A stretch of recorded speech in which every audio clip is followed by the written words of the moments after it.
Hello, I'm bored again, so once again, a video. Anyways, today's concept, what exactly sin is. Because everyone talks about it, no one really tells you what it is. They just presume that you know exactly, or that you have the interpretation, oh, sin is just bad things that you've done. When it's a bit more complicated than that. Sin is very specifically the separation from God. It's why we die. It's why bad things happen. It's all of these things. It's the lack there within of His grace. So what exactly does that mean to us? In a way, it's saying that some of these sins are just entirely not your fault. There are things that have been passed on to you that aren't your fault, fundamentally. Things that you were born with, ways that you just are. But there within, there is inherently a path out. God does not say to you to hate yourself, but to hate your sin. He doesn't hate that we have inclinations. In fact, He's very aware that that's a fundamental human part. What He's saying is, when you are inclined to do things, to free yourself of it.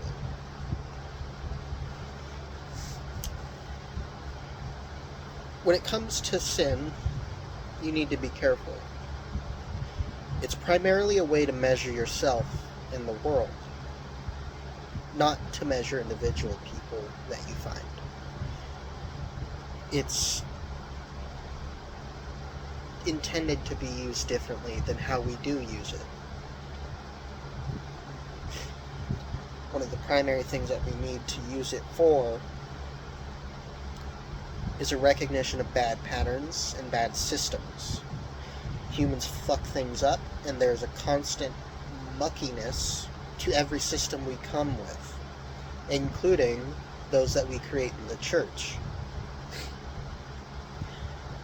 It fundamentally shakes things to its core every single time a new leader is chosen. Every time a new leader is chosen, every time a new person is added, a new situation arises, things change and shift. And they were designed to do such, as I said in the last video. It's a slow moving process for many things.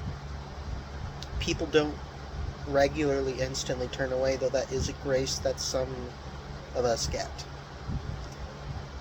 Some of us will feel immediate disgust with what we may have been doing in the past, or situations that we may have been in.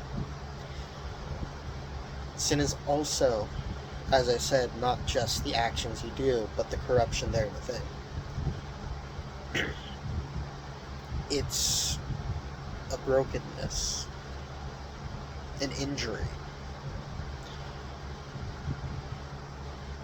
something beyond you.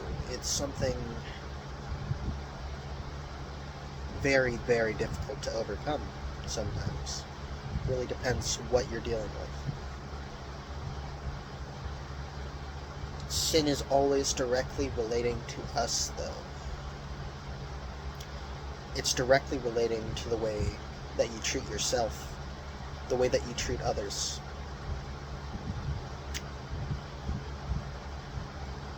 A lot of the concerns that we have with sin are reasonable.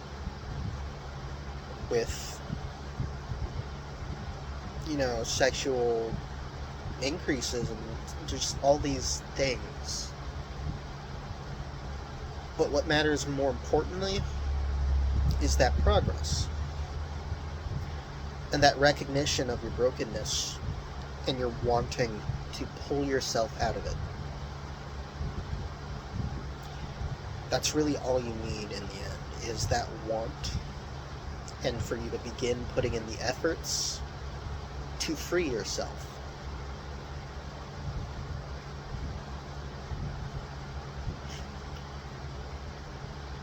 There are many ways out.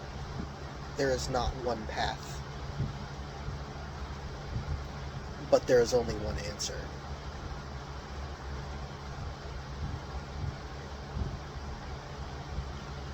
And as a Christian, you should know what that answer is. It's going to be one of your main things that holds you together, fundamentally. And that is to keep in a state of prayer and to keep in a state of reverence. You need to be willing to understand that for most of your things, you will not be able to fix it.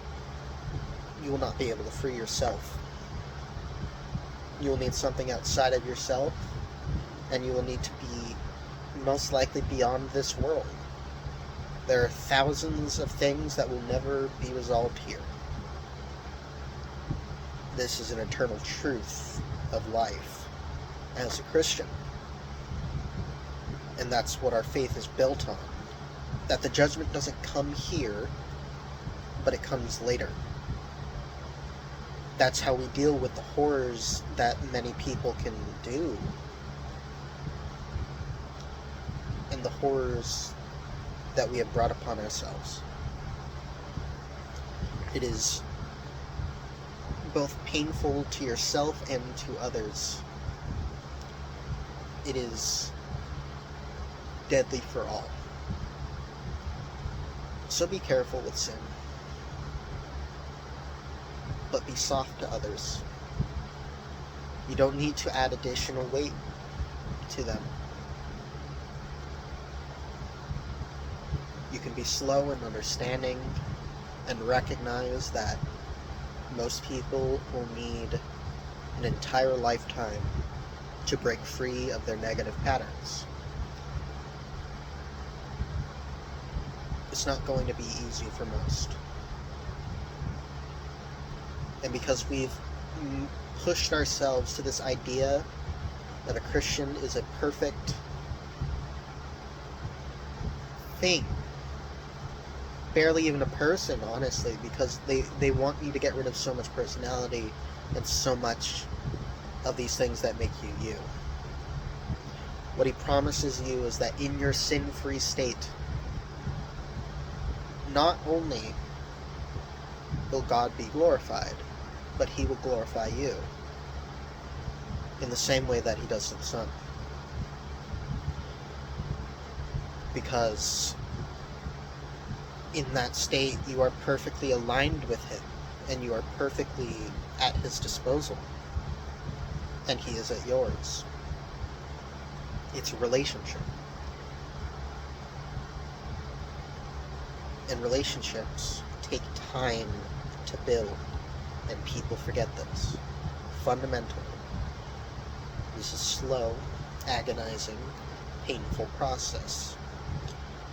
But that is basically because you are severing your soul from your body, from this planet, from this life, from everything. Of course it's going to be painful. But there will be great peace and great calmness inside of that.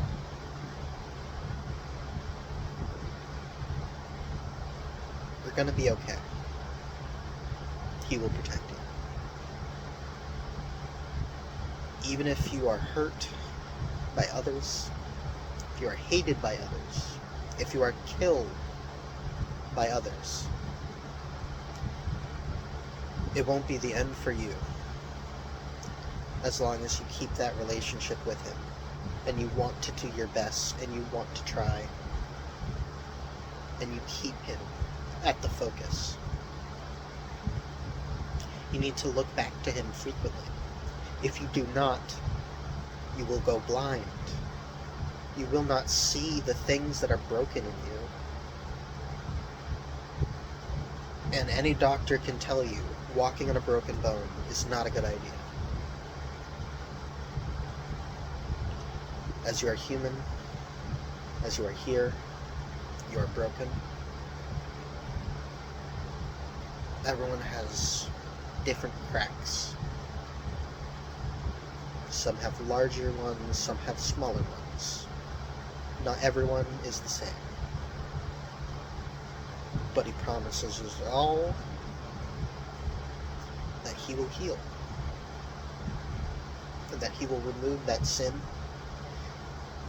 And that he will free you. As long as you take the right steps and you try, and he will assist you. That was all for now. Goodbye.